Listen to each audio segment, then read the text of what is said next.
Cancer എന്ന് കേട്ടാൽ തന്നെ നമുക്ക് പേടിയാണ്. നമ്മ ദ്വീപിനെ സംബന്ധിച്ച് പണ്ടത്തെ കാട്ടിയും ഇപ്പം ക്യാൻസർ രോഗികളുടെ എണ്ണം വളരെ കൂടി വരുന്നതാണ്.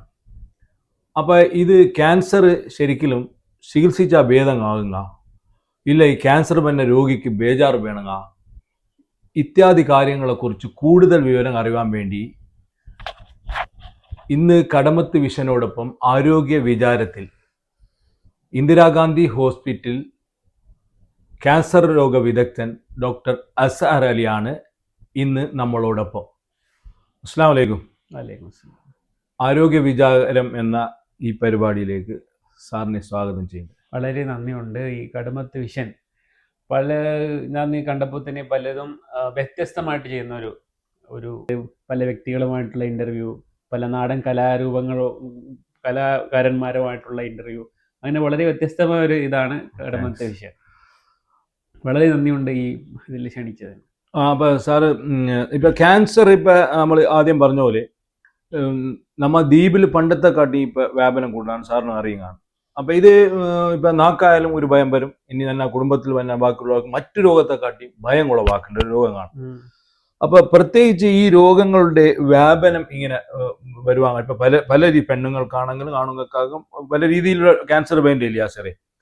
അപ്പൊ അങ്ങനെയെങ്കിൽ ഇത് നമ്മൾ ഭയപ്പെടേണ്ട രോഗമാണോ?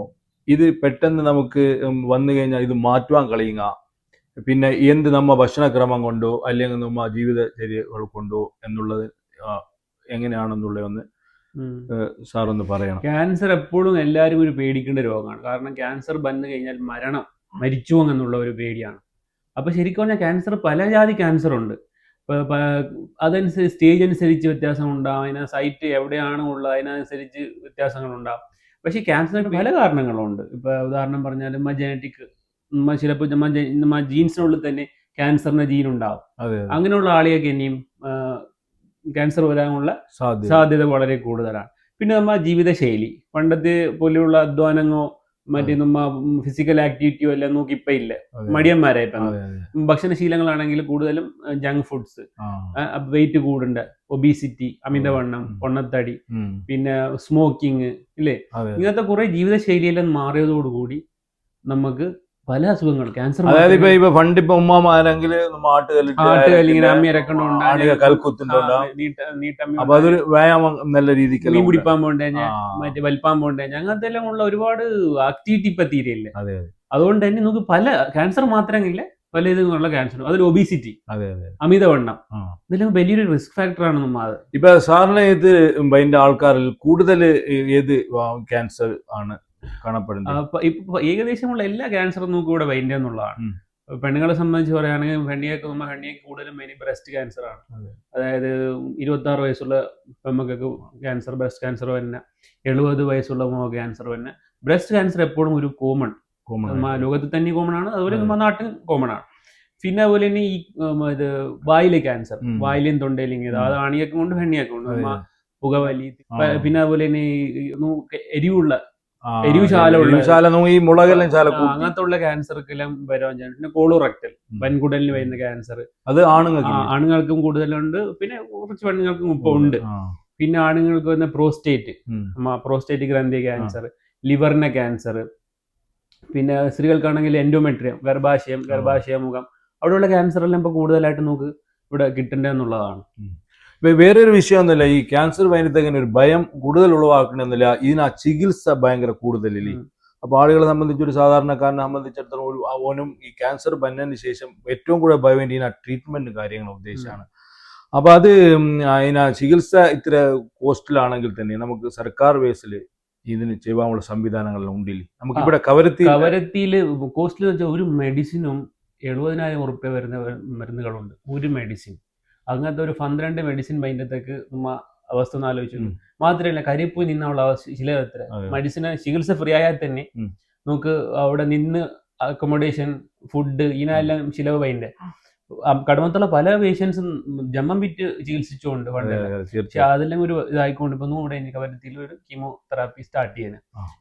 കീമോതെറാപ്പി മെഡിസിൻ എന്താണോ മെഡിസിൻ ആവശ്യമുള്ളത്, വളരെ കോസ്റ്റ്ലി ആയിട്ടുള്ള മെഡിസിൻസ് എല്ലാം 70,000 80,000 ഉറുപ്പ്യ മെഡിസിൻസ് വരെ കൂടെ പേഷ്യന്റ് കൊടുക്കേണ്ടതാണ്, ഫ്രീ ആയിട്ട് കൊടുക്കേണ്ടതാണ്. അപ്പൊ ഇൻഷുറൻസ് ഉള്ളവർക്കും അതെല്ലാം ഫ്രീ തന്നെയാണ് ഇവിടെ. ആ. അപ്പൊ അതൊരു വളരെ തീർച്ചയായിട്ടും ഇതാണ് കൊടുക്കേണ്ടതെന്നുള്ളതാണ്. ഈ റേഡിയേഷൻ റേഡിയേഷൻ എന്ന് വെച്ചാൽ അതിന് വലിയൊരു സെറ്റപ്പ് ആവശ്യം 40 കോടിയോളം ചിലവുള്ള വലിയൊരു മെഷീനാണ് റേഡിയേഷൻ മെഷീൻ. അപ്പൊ അത് നമുക്ക് താങ്ങാൻ പറ്റാത്തത് മാത്രമെങ്കിൽ 10 ലക്ഷം പോപ്പുലേഷൻ ആണ് ശരിക്കും പറഞ്ഞ ഒരു മെഷീൻ ഗവൺമെന്റ് ഭാവിയിൽ നമുക്കിത് പ്രതീക്ഷിക്കില്ല. പിന്നെ അതുപോലെ തന്നെ ക്യാൻസർ നേരത്തെ കണ്ടെത്താനുള്ള കുറെ സംവിധാനങ്ങൾ എന്തെല്ലാം, അതായത് ബ്രസ്റ്റ് ക്യാൻസർ കണ്ടെത്താൻ മാമോഗ്രാഫി 40 വയസ്സ് കഴിഞ്ഞ ഇവിടെ ഉണ്ട്, കവരത്തിയിൽ അവൈലബിൾ ആണ്. 40 വയസ്സ് കഴിഞ്ഞ സ്ത്രീകൾക്ക് ബ്രസ്റ്റ് ക്യാൻസർ കണ്ടെത്താം, നേരത്തെ കണ്ടെത്താം. ഓരോ വർഷം തോറും അവർക്ക് ശരിക്കും പറഞ്ഞാൽ മാമോഗ്രാഫി ചെയ്യണം. മാമോഗ്രാഫി ഒരു ബ്രസ്റ്റിന് എക്സ്റേ എടുക്കലാണ്. ബ്രസ്റ്റ് കൊണ്ട് ഒരു ഇനക്ക് വെച്ചിട്ടും അതിനൊരു എക്സ്റേ എടുക്കേണ്ടതാണ് മാമോഗ്രാഫി. അപ്പൊ ആ സംവിധാനം നമുക്ക് കവരത്തിയിൽ അവൈലബിൾ ആണ്. പിന്നെ ചില ബ്ലഡ് ടെസ്റ്റുകൾ നേരത്തെ കണ്ടെത്താനുള്ള ചില ബ്ലഡ് ടെസ്റ്റുകൾ നമുക്ക് ഇവിടെ കവരത്തി ഇവിടെ, അതായത് ഒരു വ്യക്തിക്ക് ഇപ്പൊ നേരിട്ട് ക്യാൻസർ ഉണ്ടോ എന്ന് അറിയാൻ വേണ്ടി ടെസ്റ്റ് ചെയ്യേണ്ട പല ക്യാൻസർക്കും പല ടെസ്റ്റ് ഉണ്ട്. ഇപ്പൊ ബ്രസ്റ്റ് ക്യാൻസർക്ക് ആണെങ്കിൽ മാമോഗ്രാഫി, സെർവൈക്കൽ ക്യാൻസർ ആണെങ്കിൽ പാപ്സ്മിയർ, അതായത് ഇതിന്റെ അടുത്തൊരു ടെസ്റ്റ് ചെയ്യുന്നുണ്ട്. പിന്നെ FNAC, അങ്ങനത്തെ എല്ലാം നമുക്ക് കവരത്തിയിൽ ഇപ്പൊ അത്യാവശ്യമുള്ള അവൈലബിൾ ആണ്. ഹൈഫൈ എന്ന് ചൊല്ലുമല്ലേ, അത് നോക്ക് ഒരു ബേസിക് ആയിട്ട് ഇപ്പൊ 2-3 കൊല്ലം കൊണ്ട് നമുക്ക് കുറെ കാര്യങ്ങളെല്ലാം കൂടെ ഇമ്പ്രൂവ് ആക്കിനെ. അപ്പൊ അങ്ങനത്തെ കുറെ കാര്യങ്ങളെല്ലാം അവൈലബിൾ ആണ്. പിന്നെ സ്റ്റൂൾ മലദ്വാരത്തിലുള്ള ക്യാൻസർ, കോളോറക്ടൽ ക്യാൻസർക്കെല്ലാം ഉള്ള ഈ ടെസ്റ്റ്, ഈ മലം പരിശോധിച്ചുകൊണ്ട് നോക്കേണ്ട ടെസ്റ്റുകൾ, അങ്ങനത്തെ കുറെ ടെസ്റ്റുകളെല്ലാം നമുക്ക് ഇവിടെ അവൈലബിൾ ആണ്. ഇനിയും ഇൻഷാ അല്ലാഹ് ഒരു ഇത് കഴിയേണ്ട പോലെ നമുക്ക് ഇമ്പ്രൂവ് ആക്കാൻ കഴിയുമെന്നാണ് പ്രതീക്ഷിക്കേണ്ടത്. അപ്പൊ ഈ സാറിനെ സംബന്ധിച്ച് ഇപ്പൊ ഈ പുതിയ തലമുറക്ക് സാറിന് ഈ കൊടുക്കാനുള്ള ഒരു സന്ദേശം എന്താണ്? പുതിയ തലമുറ കൊടുക്കാന്ന് വെച്ചാൽ നല്ല ഒരു കൃത്യമായ ഒരു ഭക്ഷണ രീതി, നിത്യമായ ഒരു വ്യായാമം, സ്ട്രെസ് അത് ഉണ്ടാവാൻ പാടില്ല. സ്ട്രെസ് ഉണ്ടായിക്കഴിഞ്ഞാൽ ഒരുപാട് അസുഖങ്ങൾക്ക് ഉണ്ടാവും. അപ്പൊ എല്ലാം കുറച്ചുകൊണ്ട് ഒരു നല്ല ഒരു ജീവിതം ചിട്ടപ്പെടുത്തണം. അത് മാത്രമല്ല, ക്യാൻസർ പേഷ്യൻസ് ഉണ്ട്, അവർക്കൊന്നും ഒരു സപ്പോർട്ട് കൊടുക്കുക. നിങ്ങളോടൊപ്പം ഞങ്ങളും ഉണ്ട് എന്നുള്ള ഒരു സപ്പോർട്ട്, അതിനെക്കാട്ടും വലിയൊരു ഒറ്റപ്പെട്ടു എന്നുള്ള ചിന്ത അതിനെക്കാട്ടും വലിയ സപ്പോർട്ടും സ്നേഹത്തിനേക്കാളും വലിയൊരു മരുന്ന് നമുക്ക് എവിടെയെങ്കിലും എന്നുള്ളതാണ്. അപ്പൊ നമ്മുടെ നാട്ടിൽ അങ്ങനെ തന്നെയാണ്. ആരെയും ഒറ്റപ്പെടുത്തുമല്ല. ശിലപ്പനി ശിലാളി തന്നെ ഇവിടെ വേദനിപ്പിക്കുന്ന രീതിയിൽ ക്യാൻസറിനെ മരിച്ചു എന്നല്ല പറയുന്നത്. പക്ഷെ എന്നാലും ഒരു സപ്പോർട്ട് കൊടുക്കണം അവർക്ക്. അതാണ് സാറിന്റെ ഈ വിലപ്പെട്ട സമയം ഒരു കടമത്ത് വിഷനോടൊപ്പം ഒരല്പം ചിലവഴിച്ചതിന് വളരെയധികം നന്ദിയുണ്ട്. നന്ദി. അസ്സലാമു അലൈക്കും. നന്ദി, നമസ്കാരം.